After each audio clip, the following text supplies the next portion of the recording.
तो आज मैं एक्सप्लेन करने वाला हूँ हाल ही में रिलीज हुई पंचायत सीजन 3 को। ये कहानी है अभिषेक नाम के एक लड़के के बारे में जो एमबीए की तैयारी कर रहा है, मगर उसे सरकारी नौकरी लग जाती है और वो ग्राम पंचायत का सचिव बन जाता है फुलेरा गांव में। और आगे उसके साथ गांव में क्या क्या होगा यही देखेंगे आज की कहानी में। मगर वीडियो स्टार्ट करने से पहले आप लोगों से एक रिक्वेस्ट है कि वीडियो को लाइक करें, चैनल को भी सब्सक्राइब कर दें। तो सीजन 3 एपिसोड 1 के शुरुआत में हम अभिषेक को उसके दोस्त आदित्य के साथ देखते हैं। अभिषेक को फुलेरा से ट्रांसफर करवा दिया गया था और उसका दोस्त उसे कह रहा होता है कि 3 महीने में एग्जाम है, इस बीच तुझे नए गांव में जाकर एडजस्ट करना पड़ेगा। ये तो काफी बुरा हुआ। नए गांव का नाम था भयपुरा। आदित्य समझाता है कि अपने जॉब से रिजाइन दे दे और घर पर बैठकर आराम से पढ़ाई कर। अभिषेक भी सोच रहा होता है कि सही में उसे अब अपने फ्यूचर के बारे में सोचना चाहिए। फुलेरा में नए सचिव की ज्वाइनिंग आज ही है और आदित्य पूछता है कि तुझे वहाँ के बारे में इतनी इन्फॉर्मेशन कैसे मालूम, तू अभी भी उनके टच में है क्या? वो कहता है उनको भूल जा और मूव ऑन कर। अब हम फुलेरा गांव में देखते हैं कि नए सचिव ग्राम पंचायत ऑफिस पहुंच जाते हैं ज्वाइनिंग के लिए और वो वहां की प्रधान मंजू देवी का नंबर डायल करके उन्हें कॉल करता है। और ब्रिजभूषण को जब पता चलता है कि नए सचिव का कॉल आया है तो वो फोन काट देते हैं। अब इसके बाद वो सहायक विकास को कॉल करता है तो वो भी फोन काट देता है। ब्रिजभूषण विकास को समझाता है कि नए सचिव को दूर से ही देखना, उनके ज्यादा करीब मत जाना। और वो अपनी पत्नी मंजू को कह देता है कि अगर नए सचिव का ज्वाइनिंग हो गया तो अभिषेक वापस नहीं आ पाएगा। इसके बाद हम भूषण को देखते हैं जो विनोद से बात कर रहा था और विनोद भी कहता है कि सचिव जी को यहाँ से ट्रांसफर नहीं करना चाहिए था। विधायक जी कुछ ज्यादा ही गुस्सा हो गए, मगर भूषण कहता है उनके साथ जो हुआ एकदम सही हुआ। फिर वहाँ पर नए सचिव आते हैं और वो दोनों से पूछने लगते हैं कि पंचायत ऑफिस बंद क्यों है। आज शाम 7 बजे तक उसे ज्वाइनिंग करना है, ये गवर्नमेंट ऑर्डर है। दोनों सचिव को वहाँ पर बैठाते हैं और उसके कान में ये बात भरने लगते हैं कि यहाँ के प्रधान और पुराने सचिव के बीच काफी गहरी दोस्ती है, जिसे सुनकर नए सचिव को भी गुस्सा आने लगता है। और वहां पर विकास पहुंच जाता है नए सचिव पर नजर रखने, लेकिन विनोद बता देता है कि यही है सहायक। अब नया सचिव उसे पकड़ लेता है और उसे बहुत खरी खोटी सुनाने लगता है और पूछता है कि ऑफिस की चाबी कहाँ है। विकास कहता है हमको नहीं पता। विकास वहां से भाग जाता है, मगर सचिव कहता है कि आज मैं ज्वाइनिंग करके रहूंगा। जिसके बाद भूषण सचिव को एक बड़ा सा हथौड़ा देता है ताकि वो ऑफिस के ताले को तोड़ पाए। विकास ब्रिजभूषण से कह रहा होता है कि मैं प्रहलाद को लेकर आता हूँ और आप घबराइए मत, बात आगे नहीं बढ़ेगी। प्रहलाद की बात की जाए तो वो अपने बेटे के जाने के बाद बहुत उदास रहता है, इसलिए विकास पहुंच जाता है प्रहलाद से मिलने, जो पेड़ के छांव के नीचे सोया हुआ था। और 2 लोग उसके लिए खटिया लेकर आते हैं और विकास उसे बता देता है कि नया सचिव आ गया है और वो ताला तोड़ने वाला है। दोनों ऑफिस पहुंच जाते हैं जहां नए सचिव से अभी तक ताला टूटा भी नहीं था। प्रहलाद वहां पर बैठकर खाना खाने लगता है और विकास से कहता है कि जरा 6 फुट लंबा बांस लेकर आना और सामने से नुकीला रखना। ये सुनकर सचिव घबराने लगता है और पूछने लगता है कि आप बांस से क्या करेंगे। इसके बाद हम विधायक को देखते हैं जिसके घर पे एक छोटी सी पार्टी चल रही थी और वहां पर उससे मिलने के लिए एसपी आते हैं। विधायक अपनी बेटी से पूछता है कि इस घोड़े का नाम क्या रखा जाए, मगर उस लड़की को इन सब में कोई इंटरेस्ट नहीं था। विधायक अपने घोड़े का नाम रखता है सितारा।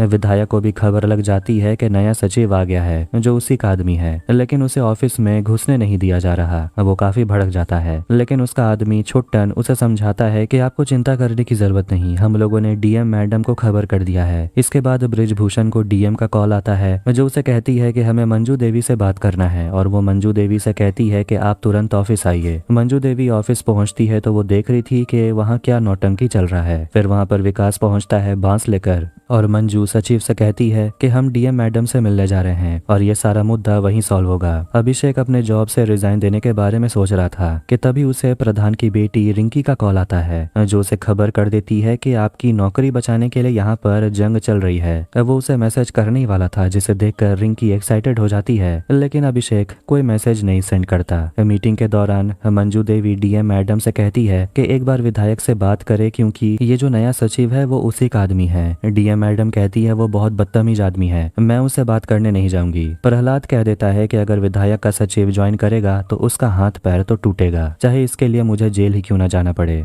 मगर जाते जाते डीएम मैडम मंजू को समझा देती है कि एक सचिव के ट्रांसफर को रोकने के लिए इतना हाथ पैर मारना सही नहीं है। मंजू इसके बाद तीनों को समझा देती है कि अब चलिए, नए सचिव का ज्वाइनिंग भी तो कराना है। अब अंधेरा हो गया था और वो लोग पहुंचते हैं ऑफिस जहां सचिव इंतजार कर रहा था, मगर अभी भी उसमें काफी अकड़ है और वो कहने लगता है कि मेरे ऊपर विधायक जी का हाथ है, अगर हमें धमकाया तो सही नहीं होगा। इसके बाद प्रहलाद डंडा लेकर सामने खड़ा हो जाता है और उसे मारने ही वाला था कि प्रधान जी को डीएम मैडम का कॉल आता है और वो पूछ रही होती है कि नए सचिव का ज्वाइनिंग हो गया क्या। दोनों के बीच और बातचीत होती है और प्रधान जी फिर सभी को बताते हैं कि विधायक के ऊपर एक केस चल रहा था और उसमें वो दोषी पाए गए हैं और मैडम ने यह भी कहा कि वो अभिषेक का ट्रांसफर रुकवा देगी। दूर से ये सारा नौटंकी भूषण और विनोद देख रहे थे और सोच रहे होते हैं कि वो लोग कर क्या रहे हैं। अगले दिन रिंकी अभिषेक को मैसेज करके कह देती है कि आपका ट्रांसफर रुक गया। फिर दोनों कॉल पर बात करते हैं और अभिषेक बहुत खुश था। रिंकी उसे बताती है कि विधायक दोषी पाया गया है क्योंकि विधायक ने अपने पड़ोसी के कुत्ते का मर्डर कर दिया। लोग तो ये भी कहते हैं कि विधायक ने उस कुत्ते को मारकर खा भी लिया। खैर जो भी हो, अब अगले दिन अभिषेक अपना पूरा बोरिया बिस्तर लेकर दोबारा से फुलेरा पहुंच जाता है। एपिसोड 2 में प्रधान और उसकी पत्नी मंजू दोनों बाइक से गिर जाते हैं क्योंकि वहां का रास्ता बहुत ही ज्यादा खराब था। सामने जगमोहन नाम के लड़के का घर था और वो दोनों की मदद करता है और जगमोहन की दादी कहती है कि अच्छा हुआ दोनों गिर गए, जब तक इन लोगों को समझ नहीं आएगा तब तक नया रास्ता बनेगा नहीं। अब सुबह में अभिषेक अपने ऑफिस के बाहर भूषण को देखता है और कहता है कि अंदर जो हथौड़ा पड़ा हुआ है वो तुम्हारा है क्या, जाकर ले लो।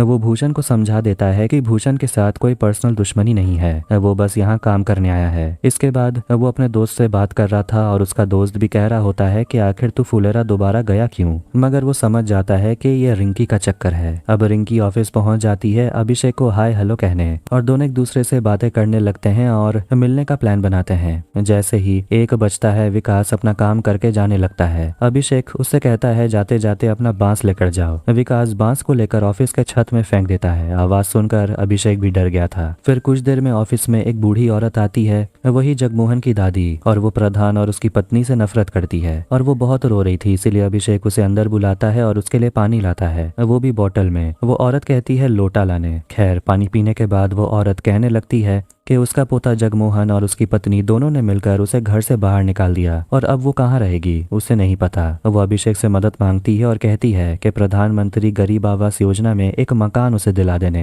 जाते जाते अभिषेक उस बूढ़ी औरत को एक लौकी दे देता है। वो पहुंच जाता है मंजू देवी से बात करने, जिसके पैर में काफी दर्द था क्योंकि वो बाइक से गिर जो गई थी। इस वजह से अभिषेक पूछता है कि ये कहाँ हुआ, तो प्रधान उसे बताते हैं वही जगमोहन के घर के सामने। अब जगमोहन के बारे में बात हो ही रही है तो अभिषेक उसकी दादी के बारे में बताता है कि वो आवास योजना में एक घर लेना चाहती है क्योंकि उसके पोते जगमोहन ने उसे घर से बाहर निकाल दिया। मगर मंजू कहती है कि आज सुबह तो वो सभी एक दूसरे के साथ ही रह रहे थे। अभिषेक और विकास दोनों पहुंच जाते हैं घर को चेक करने के लिए और वो देखते हैं कि घर के पास में एक झोपड़ी है और बूढ़ी औरत वहीं रह रही थी और वो अपने पोते को देखकर कहती है कि अरे जाओ जाओ, अब सचिव जी हमें तुमसे भी अच्छा घर दिला कर देंगे। जाने से पहले अभिषेक बूढ़ी औरत से पूछता है कि आपको मैंने लौकी दिया था वो कहाँ है।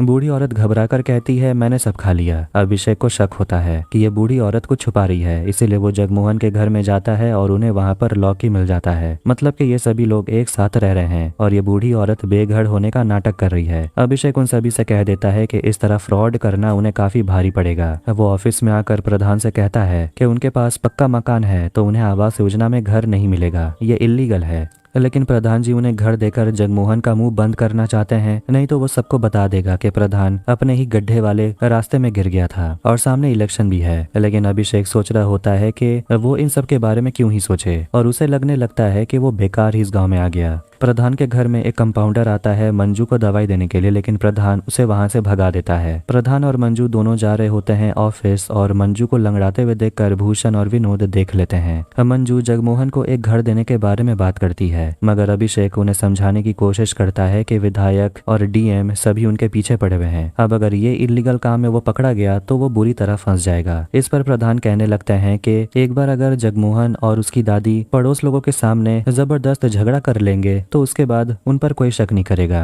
अभिषेक सोचने लगता है कि यार बड़ी गलती हो गई यहाँ कर। अब अभिषेक जगमोहन को जाकर समझा देता है कि उसे करना क्या है, मगर वो कहता है कि वो अपनी दादी पर चिल्ला नहीं सकता। अभिषेक उसे कहता है तो फिर सड़ो ऐसे ही घर पे। बूढ़ी औरत बहुत स्मार्ट है और कहती है अपने पोते से कि मैं मैनेज कर लूंगी, तू मुझे धक्के मार के घर से बाहर निकाल देना और मैं ऐसे चिल्लाऊंगी कि पूरे गाँव का कान फट जाएगा। और वो अभिषेक से पूछती है उसके बाद तो मुझे घर मिल जाएगा। अभिषेक शॉक्ड। अब इसके बाद जगमोहन और उसकी दादी दादी का ड्रामा शुरू हो जाता है और आस पड़ोस के लोग आकर झगड़ा देखने लगते हैं। लेकिन जगमोहन अपनी दादी को झोपड़ी में सोते हुए देखकर उसे बहुत बुरा लगता है। अगले दिन अभिषेक उस बूढ़ी औरत के लिए आवास योजना फॉर्म फिलअप कर देता है। अंधेरा हो गया था और तभी रिंकी आ जाती है अभिषेक से मिलने और दोनों टंकी के ऊपर बैठकर चाय पीने वाले थे कि तभी प्रहलाद, जो पूरे दिन गायब था, देखते हैं कि वो टंकी के ऊपर था। अभिषेक उसे संभालता है और प्रधान और विकास भी वहां पहुंच जाते हैं और प्रहलाद से पूछते हैं कि ये तूने अपनी क्या हालत बना रखी है। प्रहलाद अपने घर नहीं जाता क्योंकि वहां उसे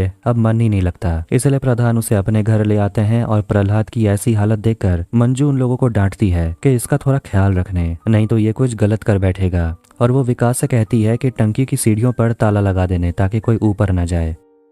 अब कुछ समय के बाद टंकी की सीढ़ियों पर गेट लगा दिया जाता है। फिर विकास के घर में हम उसे और प्रहलाद को देखते हैं और दोनों को विकास की पत्नी खुशबू खाना खिला रही थी और वो प्रहलाद से कहती है कि आपके लिए चेक रखा हुआ है जो सरकार की तरफ से दिया गया था। 50 लाख का चेक है, इसलिए घर में रखने में थोड़ा सा डर लगता है, मगर प्रहलाद को उन पैसों की पड़ी नहीं है। अब ऑफिस में देखते हैं कि प्रधानमंत्री गरीब आवास योजना द्वारा एक लिस्ट जारी किया जाता है और भूषण लिस्ट देखता है और वो विनोद और माधव से कहता है कि तुम लोगों का नाम नहीं आया और दोनों से कहता है कि जब मैं प्रधान बनूंगा तब तुम दोनों को इंतजार नहीं करना पड़ेगा। वो लिस्ट देखता है और भूषण समझ जाता है कि योजना में फ्रॉड हुआ है। लिस्ट में 4 घर फुलेरा पूरब को मिला है और 7 घर पश्चिम को, और जगमोहन की दादी का भी नाम था। माधव कहने लगता है कि वो बूढ़ी औरत तो 1 नंबर की ढोंगी है, मैंने खुद देखा कि जगमोहन की पत्नी उस बूढ़ी औरत को खाना खिला रही थी और इस हिसाब से उस औरत को घर नहीं मिलना चाहिए। वो लोग पहुंच जाते हैं ग्राम पंचायत ऑफिस और अभिषेक से ये सब बता देते हैं कि उन्हें जगमोहन की दादी का सच पता है। फिर जैसे ही वो लोग चेक करने के लिए जगमोहन के घर पहुंचते हैं तो जगमोहन अपनी दादी को अपने घर से बाहर निकाल देता है क्योंकि उसकी पत्नी उसकी दादी की देख रेख कर रही थी। बस ये सब ड्रामा था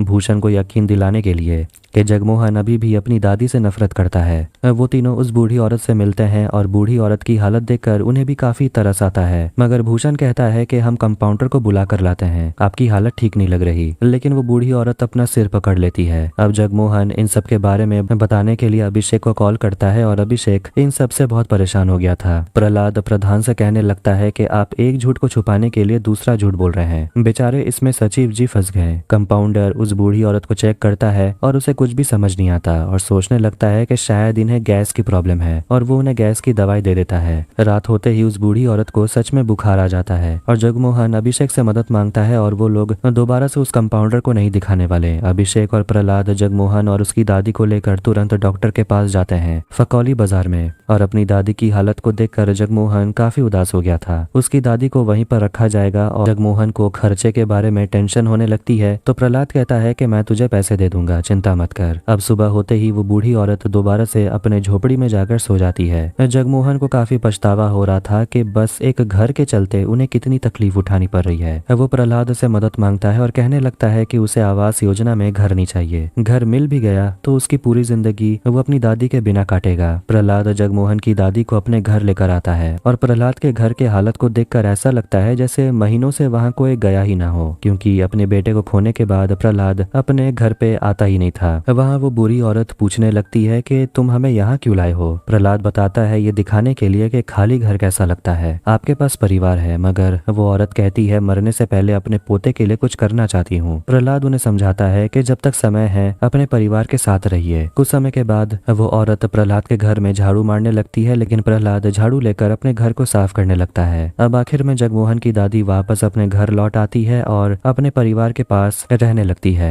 झगड़ा तो खत्म हो गया था तो भूषण और विनोद अभिषेक से पूछते हैं कि अब यह बूढ़ी अम्मा वाला घर किसको मिलेगा। भूषण कहता है कुछ भी हो अम्मा वाला घर किसी पूरब वाले को ही मिलना चाहिए। अभिषेक अब प्रधान को समझा रहा होता है कि जगमोहन वाला बखेड़ा सड़क के वजह से पैदा हुआ था। अगर आप लोग सड़क को बनवा ही नहीं सकते तो लोगों को बता दीजिए। पंचायत ऑफिस में मीटिंग बैठती है और इसी टॉपिक पर बात करने के लिए वहाँ पर भूषण पहुंच जाता है और वो काफी नाराज था कि जगमोहन की दादी को जो घर दिया गया वो पश्चिम फुलेरा को दे दिया गया था। वो बताता है कि आवास योजना में 12 घर फुलेरा को दिए गए थे, 7 घर पश्चिम फुलेरा को और 4 घर फुलेरा पूरब को। जगमोहन की दादी वाला घर रद्द कर दिया गया और कायदे के हिसाब से वो घर पूरब में किसी को मिलना चाहिए था, लेकिन वो मिला अनिल नाम के आदमी को जो रहता है पश्चिम में, जो कि पूरी तरीके से गलत है। प्रधान पश्चिम से है, इसीलिए वो अपने ही लोगों में घर बांट रहे हैं। भूषण फ्रस्ट्रेट हो गया था क्योंकि प्रधान जी कोई काम ही नहीं करते, ना ही गाँव में सड़क बनाते हैं। मंजू कहती है विधायक तो जेल में है तो हम पैसे किसे मांगेंगे। भूषण कहता है कि वो जेल से छूट गए हैं, पर अभी इलेक्शन में उसकी पत्नी विधायक बनेगी।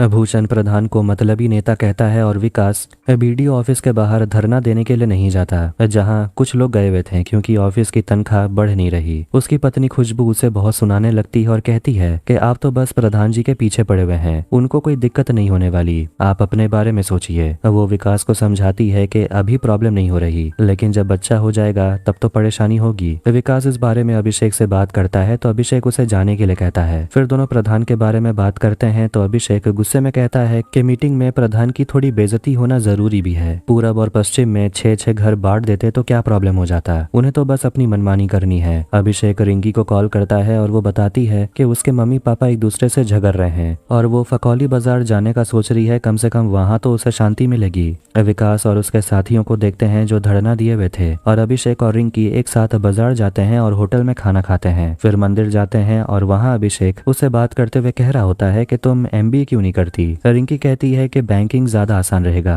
अभिषेक समझाता है कि आसान तो कुछ भी नहीं होता। अब रिंकी अपने करियर को लेकर काफी सीरियस थी और अभिषेक उसे समझाता है कि तुम MBA ही क्यों नहीं करती, वैसे तुम्हारा 12th में मैथ्स में कितना आया था। वो कहती है 42, जो कि बहुत ही कम है। अब हम विनोद, माधव और भूषण को देखते हैं जो MLA से मिलने के लिए जाने वाले थे, जो जेल से छूट गए हैं। फिर भूषण की पत्नी भी तैयार होकर आ जाती है जो प्रधान बनने का सपना देख रही है। वो लोग विधायक के घर पहुंच जाते हैं लेकिन उन्हें अंदर जाने नहीं दिया जाता, मगर भूषण और उसकी पत्नी छुट्टन से कहने लगते हैं कि आपको गुस्सा करना है, नफरत करना है तो प्रधान से करिए, हम तो विधायक के दोस्त हैं, हम उनकी मदद करने के लिए यहाँ आए हैं ताकि वो बदला ले सकें। इसके बाद वो लोग विधायक से मिलते हैं और भूषण कहने लगता है कि हम चाहते हैं कि आपके और फुलेरा के बीच शांति समझौता हो जाए और वहाँ पक्की सड़कें बना दी जाएं। विधायक कहने लगता है कि इन सब से मेरा क्या फायदा होगा। भूषण कहता है बदला, आप अपनी बेइज्जती का बदला ले पाइएगा। विधायक उनका साथ देने के लिए मान जाते हैं और विकास समझ गया था कि धरना देने से सैलरी बढ़ने वाला नहीं है। अभिषेक उसे समझाता है कि कोई और रास्ता ढूंढ ले ताकि इनकम थोड़ा सा और बढ़ पाए। फिर वहाँ पर प्रहलाद आता है जो उन लोगों से प्रधान जी के बारे में पूछता है कि आखिर वो दिखाई क्यों नहीं दे रहे हैं। मीटिंग में बेइज्जती होने के बाद प्रधान मुंह लटकाए घर में बैठे हुए थे। अब रात के समय चारों की महफिल बैठती है लेकिन महफिल में मजा नहीं था। प्रहलाद आवास योजना में जो गलती हुई उसके बारे में बात करता है, मगर प्रधान सीधे गलती मानने से इनकार ही कर देते हैं जो सही में उनसे हुई है। प्रधान कहते हैं कि सरकारी पैसों से सड़क बना लेंगे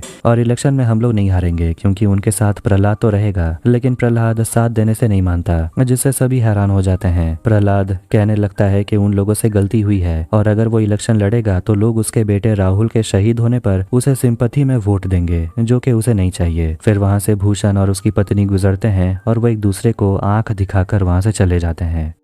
भूषण भी ये जानकर काफी खुश हो जाता है कि प्रहलाद ये इलेक्शन नहीं लड़ने वाला। अब वो मीटिंग रखवाना चाहता है, जिस बात पर प्रधान जी काफी गुस्सा हो जाते हैं और चिल्लाने लगते हैं कि वो है कौन जो मीटिंग रखवाना चाहता है, हम उसकी बात माने ही क्यों। मंजू भी कह देती है कि अब तक आपके मन में जो आया आप लोगों ने वही किया, क्या फायदा हुआ, इसलिए एक बार सर झुकाकर अपना काम कर लेते हैं क्योंकि और कोई रास्ता नहीं है। अब हम मीटिंग में देखते हैं कि भूषण प्रधान से कहने लगता है कि विधायक के साथ शांति समझौता कर लेने, मगर प्रधान समझाता है कि वो आदमी फुलेरा में रास्ता बनने नहीं देगा। भूषण और उसकी पत्नी कहने लगते हैं कि विधायक सब कुछ पहले जैसा करना चाहते हैं, अगर वो राजी है तो हम क्यों नहीं। अभिषेक को बताया जाता है कि विधायक शांति समझौता में सफेद कबूतर उड़ाना चाहते हैं। वो सोचने लगता है कि अब ये सफेद कबूतर कहाँ मिलेगा। अभिषेक को ये सब कुछ ठीक ही लगता है और कहता है कि विधायक को शांति समझौता करने देते हैं और वो प्रहलाद के बेटे राहुल को माला अर्पण भी कर देगा और लास्ट में हम प्रधान के घर पे उन्हें लंच करा देंगे और उसके बाद ऑफिस में मीटिंग रखवाई जाएगी और विधायक और वार्ड मेंबर के बीच सड़क बनवाने को लेकर।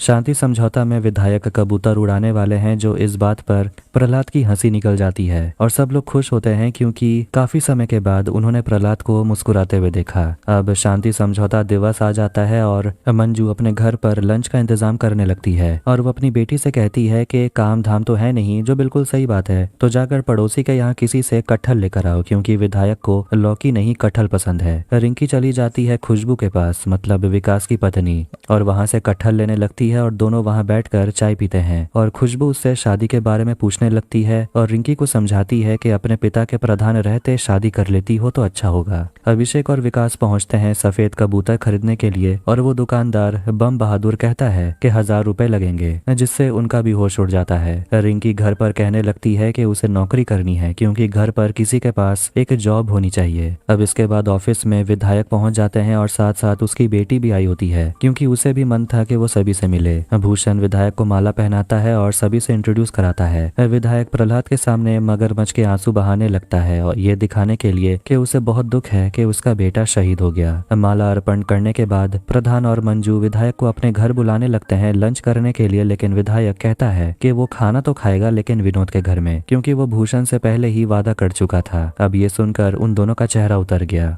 विधायक विनोद के घर पहुंचते हैं तो विनोद और माधव ने मिलकर विधायक के लिए मटन बनाया था। ये देखकर विधायक घबरा जाता है और सभी को कहता है अपना कैमरा बंद करने, क्योंकि विधायक ने कोर्ट में कह दिया था कि वो अब से नॉनवेज नहीं खाएगा। लेकिन मटन देखकर विधायक खुद को रोक नहीं पाता और मटन खाने लगता है। लंच करने के बाद विधायक मीटिंग करने के लिए पहुंच जाते हैं और थोड़ा बहुत ड्रामा होने के बाद विधायक भूषण और उसकी पत्नी और विनोद और माधव का शुक्रिया अदा करते हैं और कहते हैं कि ग्राम पंचायत ऑफिस में इन लोगों के लिए भी 4 कुर्सी होनी चाहिए, जिससे प्रधान गुस्से में आ जाते हैं और विधायक वादा करते हैं कि जब वो इलेक्शन के बाद दोबारा से विधायक बन जाएगा या अगर उसकी पत्नी विधायक बन जाएगी तो सबसे पहला काम वो फुलेरा गांव में एक पक्का सड़क बनाएगा। इसके बाद कबूतर उड़ाने का समय आता है तो सफेद कबूतर मिला नहीं था तो काले से ही काम चलाना पड़ेगा। खैर, विधायक अपने साथ भूषण को भी खड़े होने के लिए कहते हैं और दोनों मिलकर कबूतर को उड़ा देते हैं और ये प्रार्थना करते हैं कि फुलेरा गांव में सब कुछ सही हो। लेकिन कबूतर को कस के पकड़ने की वजह से वो कबूतर उड़ता नहीं और मर जाता है, जिसे देखकर बम बहादुर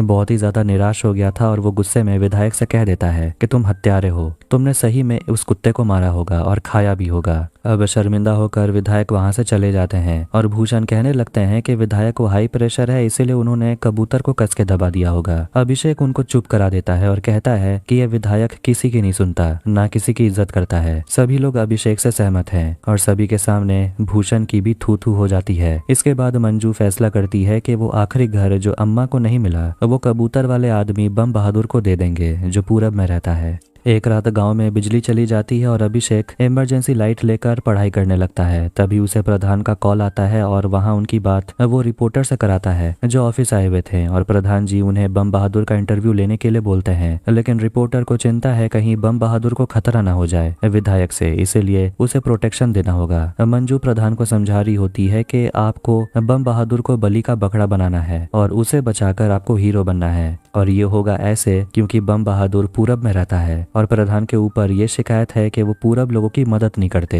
अब वहाँ पर बिजली आ जाती है और प्रधान अपनी पत्नी से पूछता है कि लगता है कुछ ज्यादा ही बादाम खा रही हो, स्मार्ट हो गई हो। अब रात के समय बम बहादुर का इंटरव्यू लिया जाता है और सुबह होते ही विधायक देखते हैं कि उस वीडियो में 52,000 व्यूज आ चुके थे। विधायक को काफी गुस्सा आता है और वो भूषण से कहता है कि बम बहादुर को बोलो हमसे माफी मांगे। वो लोग विधायक को समझाते हैं कि इसी गुस्से का इस्तेमाल करके प्रधान सभी को इकट्ठा कर रहा है। विधायक को फर्क नहीं पड़ता और वो उन तीनों को धमकाता है कि अगर बम बहादुर माफी नहीं मांगता है तो वो लोग तो जानते ही हैं कि विधायक किस तरह का इंसान है। सुबह के समय अभिषेक नहाने जाने वाला था तभी वहां पर रिंकी पहुंच जाती है और ये देखकर अभिषेक भागते हुए अंदर आकर कपड़े पहनता है और रिंकी वहां आ गई थी MBA की किताबें लेने के लिए और कैट के मोटे मोटे किताबें देखकर उसका दिमाग खराब हो गया था। रिंकी पढ़ाई स्टार्ट कर देती है लेकिन उसके मम्मी पापा बस उसके आगे पीछे घूमते रहते हैं। मंजू अपनी बेटी को दूध पीने के लिए देती है लेकिन वो नहीं पीना चाहती तो प्रधान पी जाता है। अभिषेक, विकास, प्रहलाद और प्रधान बम बहादुर को ग्राम पंचायत ऑफिस में ले आते हैं और वहीं रहने को बोलते हैं क्योंकि उसे विधायक से खतरा हो सकता है। और विकास अभिषेक से पूछता है आपके पास कोई हथियार है इमरजेंसी के लिए? अभिषेक ना कहता है।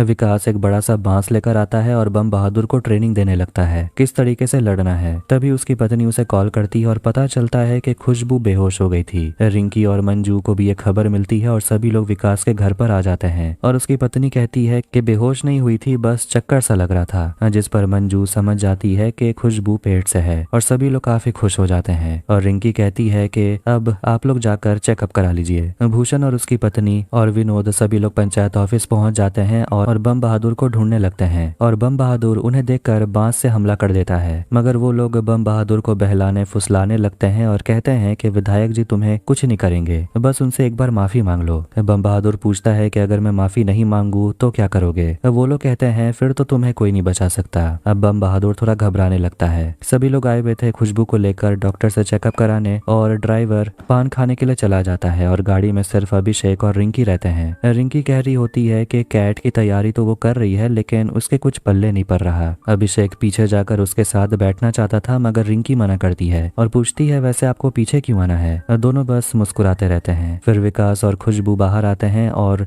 विकास कहने लगता है कि वो बाप बनने वाला है। सभी लोग काफी खुश हो गए थे, इसलिए शाम को प्रधान के घर पे इसी बात पर पार्टी रखवाई जाती है और सभी लोग घर पर पहुंचते हैं, वार्ड मेंबर्स भी। और बम बहादुर फैसला कर चुका है और वो कहता है कि अगर विधायक प्यार से माफी मांगते तो शायद मैं उन्हें माफ कर भी देता, लेकिन अब बम बहादुर माफी नहीं मांगेगा। फिर वो सभी रिपोर्टर्स को बुलाकर इंटरव्यू करते हैं और बम बहादुर हिम्मत दिखाकर विधायक को चैलेंज कर देता है कि वो माफी नहीं मांगने वाला, वो जो कर सकता है कर ले। जिस आदमी से कबूतर नहीं संभलता वो विधानसभा खाक संभालेगा। ये सुनकर विधायक भी काफी गुस्सा हो गया था। अब कुछ दिन के बाद देखते हैं कि प्रधान की हर जगह तारीफ हो रही थी और अब प्रधान को भरोसा है कि वो विधायक से लड़ लेगा क्योंकि उसके साथ काफी लोग खड़े हैं जो उसका साथ देंगे। वो लोग जाते हैं बम बहादुर से मिलने के लिए और वो बांस लौटा देता है और कहता है कि अब मुझे इसकी जरूरत नहीं है, अगर विधायक हम पर हमला करते भी हैं तो अभी तक कर चुके होते हैं। बम बहादुर को वो लोग समझा देते हैं कि थोड़ा सतर्क रहने, कुछ भी होता है तो हमें बुला लेने, अकेले बहादुर बनने की जरूरत नहीं है। वो लोग वहां से निकलते हैं तो वो लोग विकास के बारे में बात कर रहे थे कि वो बाप बनने वाला है और प्रहलाद कहता है कि उसके बच्चे का खर्चा वो उठा लेगा। विकास मना करता है और कहता है कि बाप मैं हूँ तो खर्चा मैं ही उठाऊंगा। वो लोग अभिषेक को भी कहने लगते हैं कि आप भी थोड़ा काम से छुट्टी लेकर पढ़ाई पे थोड़ा ध्यान दीजिए। फिर वहां पर एक लड़की रवीना आती है जिसका मायके फुलेरा में है और उसका पति वही है। गजब बेइज्जती है। रवीना रिंकी की दोस्त है और वो फुलेरा पहुंचकर रिंकी को मैसेज कर देती है। रिंकी उसे मिलने के लिए निकलती है और ये देखकर मंजू उसे कहने लगती है कि 2 मिनट किताब के साथ बैठा भी नहीं जाता। विधायक 2 लोगों को बुलाते हैं और उनको बम बहादुर को सबक सिखाने का काम देते हैं और उन दोनों का भी प्रधान से कोई पुराना हिसाब है जो चुकता करना है। विधायक कहते हैं कि बम बहादुर को निपटाना है। दोनों घबराने लगते हैं तो विधायक उन्हें कहते हैं मतलब सिर्फ पैर तोड़ना है। रिंकी रवीना और उसके दूल्हे से मिलने के लिए जाती है और रिंकी बताने लगती है कि वो एमबीए की तैयारी कर रही है, सचिव जी की तरह। रवीना का पति पूछता है एमबीए में खर्चा कितना आता है? रिंकी बताती है करीब 15 से 20 लाख। वो कहने लगता है अच्छा, इससे अच्छा तो गाड़ी खरीद कर भाड़े में दे दो, इतना खर्चा पढ़ाई में कौन करता है? रिंकी कहती है सब आपकी तरह थोड़ी सोचते हैं। अभिषेक को उसके दोस्त आदित्य कॉल करता है जो उसे पूछने लगता है कि एग्जाम का डेट निकल गया जो है 28 तारीख और वो दोनों बनारस में मिलने का प्लान करते हैं। तभी उसे रिंकी का कॉल आता है जो कहती है कि वो रवीना और जीजा जी के साथ बगीचे जा रही है घूमने और वो अभिषेक को भी बुलाती है मगर वो सोचने लगता है कि वो जाए या ना जाए। रिंकी कहती है उस बात को काफी समय हो गया, अब भूल भी जाइए। अब चारों बगीचे में घूम रहे होते हैं और अभिषेक और रवीना के पति की आपस में बिल्कुल भी नहीं बनती। वो अभी भी अपने बारात वाले दिन को लेकर गुस्से में है और वो टंकी के ऊपर चढ़ना चाहता है लेकिन वहां तो गेट लगा हुआ था, इसलिए प्रहलाद मेन गेट को हटा देता है और वो कहने लगता है कि अब अंदर से इंटरेस्ट चला गया, अब मैं नहीं जाने वाला। विनोद को लगने लगता है कि कहीं वो लोग बम बहादुर के साथ कुछ ज्यादा ही गलत तो नहीं कर रहे हैं। भूषण और बाकी लोग कहते हैं कि वो बिल्कुल सही कर रहे हैं, उनको उनकी औकात दिखाना जरूरी है, उनको हीरो से जीरो बनाना है। अब इसके बाद हम बम बहादुर को देखते हैं और उसके पास वही 2 लोग आकर बैठ जाते हैं जिनको टांग तोड़ने की सुपारी मिली है। अब वो तीनों मिलकर वहां सिगरेट पीने लगते हैं और तब जाकर बम बहादुर को पता चलता है कि वो दोनों उसका टांग तोड़ने के लिए वहां आए हैं। चकमा देकर बम बहादुर वहां से भाग निकलता है और दोनों उसके पीछे भागते हैं मगर बम बहादुर कुछ ज्यादा ही तेज निकला। अब वो पंचायत ऑफिस पहुंच जाता है और आखिर में दोनों गुंडे विधायक के पास पहुंच जाते हैं खाली हाथ। इस पर विधायक काफी गुस्सा हो जाता है और छुट्टन से कहता है कि इन नालायक जैसे लोगों को काम के लिए मत लाया करो। तब मीटिंग में भूषण प्रधान से पूछ रहा होता है कि विधायक के खिलाफ आप लोग क्या कदम उठाने वाले हैं, मगर वो लोग भूषण को इस बारे में नहीं बताते क्योंकि वो चारों तो वैसे भी विधायक के तलवे चाटते हैं, इसलिए उनको ऑफिस से निकाल दिया जाता है। अभिषेक और बाकी सब प्लान बना रहे होते हैं कि वो विधायक का घोड़ा खरीद लेंगे जो विधायक बेचना चाहते हैं। उनको लग रहा है कि फुलेरा गाँव में किसी की औकात ही नहीं है ऐसा कुछ खरीदने की और उनका घोड़ा खरीद कर हम उनका घमंड तोड़ेंगे। वार्ड मेंबर सोचते हैं कि विधायक फुलेरा गांव में किसी आदमी को अपना घोड़ा क्यों ही बेचेगा। अभिषेक कहता है फुलेरा के दामाद को तो बेच सकता है। अब इसके लिए प्रधान रवीना के पापा परमेश्वर को बुलाते हैं और उसे समझाते हैं अपने दामाद से कहिए विधायक का घोड़ा खरीद लेने, मगर वो मना करता है और कहता है किसी और को बोलिए या फिर दूसरे गांव से किसी खरीदार को बुलाइए। प्रहलाद वहां पर 5 लाख रुपए लेकर आता है और कहता है कि इन पैसों से आप घोड़े को खरीद लीजिए, परमेश्वर को पैसे खर्च करने की जरूरत नहीं। रवीना कहती है वो भी जाएगी। रिंकी कहती है कि अगर पति पत्नी दोनों जाएंगे तो अच्छा होगा, लगेगा कि दोनों घोड़ा खरीदने के लिए आए हैं। रवीना का पति भी तैयार होकर आ जाता है और दोनों निकलते हैं विधायक के घर जाने के लिए। रास्ते में अभिषेक उसे थैंक यू कहता है ये सब करने के लिए। वो गाड़ी रोकता है और अभिषेक से कहता है पीछे बैठने, मतलब रिंकी के साथ। रिंकी शर्माने लगती है मगर कहती है आप पीछे आ जाइए। फिर वो और अभिषेक पीछे बैठ जाते हैं और वो लोग निकल पड़ते हैं विधायक के घर जाने के लिए।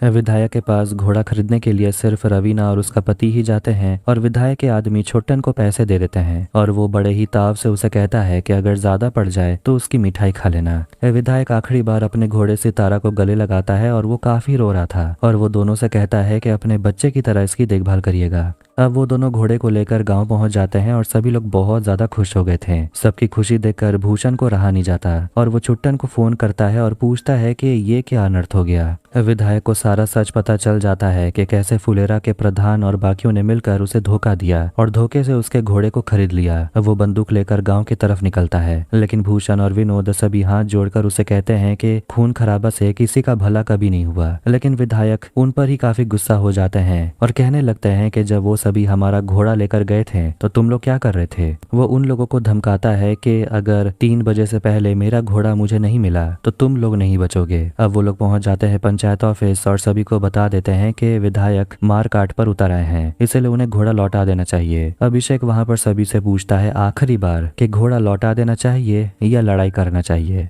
चारों कहते हैं लौटा देना चाहिए। विनोद कहने लगता है कि लौटा देने में ही भलाई है, नहीं तो बहुत बुरा होगा। और ये सब कुछ शुरू हुआ था बम बहादुर के साथ, अगर वो माफी मांग लेता तो मामला ठंडा पड़ जाता। बम बहादुर गुस्से में चिल्ला उठता है कि अगर कोई बड़ा आदमी गांव वाले के खिलाफ कुछ बोलेगा तो लोग उसके सपोर्ट में नहीं आएंगे। भूषण उसे कहता है कि अरे मंदबुद्धि प्रधान अपने फायदे के लिए तुम्हारा इस्तेमाल कर रहे थे, इसीलिए वो तुम्हारे सपोर्ट में थे। बम बहादुर कहता है तो इसी बहाने आप भी थोड़ा हमारा सपोर्ट कर लेते हैं तो अच्छा होता, आप भी तो अपना पॉलिटिक्स खेल रहे हैं। प्रधान और अभिषेक प्रहलाद सभी कह रहे होते हैं कि विधायक सिर्फ हवाबाजी कर रहा है, कुछ भी नहीं होने वाला। मगर मंजू कहती है कि अगर कुछ हो गया, किसी को गोली लग गई, तब हम लोग क्या करेंगे। आखिर में वो लोग घोड़ा नहीं देने का फैसला करते हैं और जो होगा देखा जाएगा। जिसके बाद वो लोग घोड़े को छुपा देते हैं और जंग की तैयारी शुरू कर देते हैं। परमेश्वर भी अपने लोगों को लेकर आ जाता है लड़ने के लिए, क्योंकि अब गांव की इज्जत का सवाल है। दूसरी तरफ भूषण और उसकी पत्नी सभी मुंह लटकाए बैठे हुए थे। भूषण सभी से पूछता है कि उन लोगों को नेता बनना है या नहीं, तो चलो नेता वाला काम करते हैं। इसके बाद सभी लोग विधायक के आने का इंतजार में बैठे हुए थे। तभी वहां पर भूषण, उसकी पत्नी, विनोद, माधव सभी पहुंच जाते हैं और वो लोग भी वहां धरने देकर बैठ जाते हैं। और भूषण की पत्नी चिल्लाने लगती है कि अगर विधायक गोली चलाता है तो सबसे पहले गोली वो खाएगी, और वो सफेद झंडा लहराने लगती है। 2:45 बज चुके थे और विधायक को समझाने के लिए सरकारी ऑफिसर पहुंच जाते हैं, मगर विधायक हटने को तैयार ही नहीं है। वो लोग गाँव पहुंचकर मंजू देवी को समझाने की कोशिश करते हैं पीछे हट जाने, वरना बहुत खून खराबा हो जाएगा।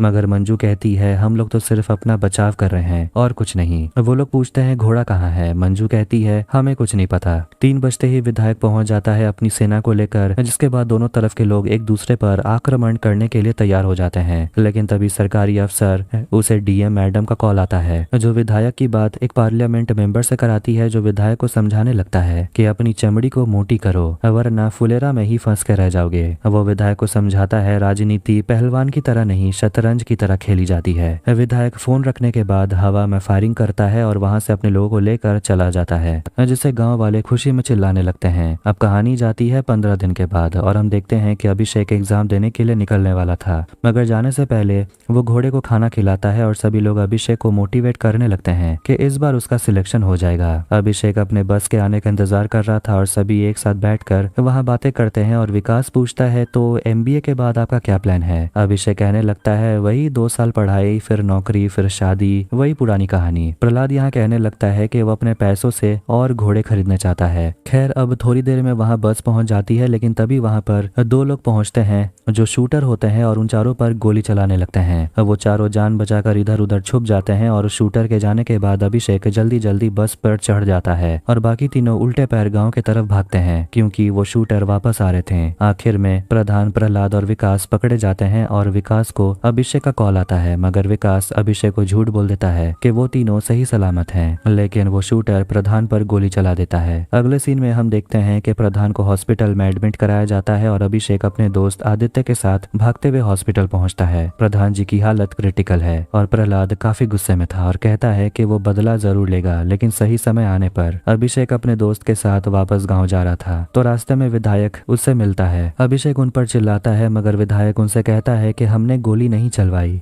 वो तो बस यहाँ प्रधान जी से मिलने आया है। फिर प्रहलाद और विकास भी वहाँ आ जाते हैं और सभी में झगड़ा होने लगता है। विधायक कहता है कि शायद इलेक्शन सामने है, हो सकता है कि सहानुभूति के लिए प्रधान ने अपने ऊपर खुद गोली चलवाई होगी। भूषण भी अनाप शनाप कहने लगता है प्रधान जी के बारे में, तो अभिषेक उन्हें जोड़ का लगा देता है, जिसके बाद विधायक के लोग और यहाँ अभिषेक, प्रहलाद, विकास सभी लोगों में झगड़ा होने लगता है और मारपीट होने लगती है और हॉस्पिटल के बाहर लड़ाई मारपीट करने की वजह से सभी को पुलिस स्टेशन में बंद करके रखा जाता है। और वहाँ विकास अभिषेक से पूछता है कि आपका एग्जाम कैसा गया। अभिषेक कहता है बढ़िया। डीएम मैडम मीडिया कॉन्फ्रेंस करते हुए कह रही होती है कि जिला प्रशासन ये पूरी रिस्पॉन्सिबिलिटी लेती है कि फुलेरा गांव में इलेक्शन साफ सुथरे तरीके से होगा और अगर कोई पैसे बांटते हुए, हथियार लहराते हुए पकड़ा गया तो उसके खिलाफ कड़ी कार्रवाई होगी। निष्पक्ष चुनाव करवाने के लिए सीआरपीएफ की 2 कंपनी सहित 10,000 से ज्यादा जवानों की तैनाती की जाएगी। अब देखना होगा कि इलेक्शन के समय गाँव में क्या तमाशा होता है, लेकिन ये तो देखने को मिलेगा सीजन 4 में, जिसके लिए शायद फिर से 2 साल इंतजार करना पड़ेगा। खैर, आपको ये वीडियो कैसा लगा कमेंट करके जरूर बताएं। वीडियो पसंद आए तो वीडियो को भी लाइक करें, चैनल को भी सब्सक्राइब करें। मिलते हैं नेक्स्ट वीडियो में। Take care.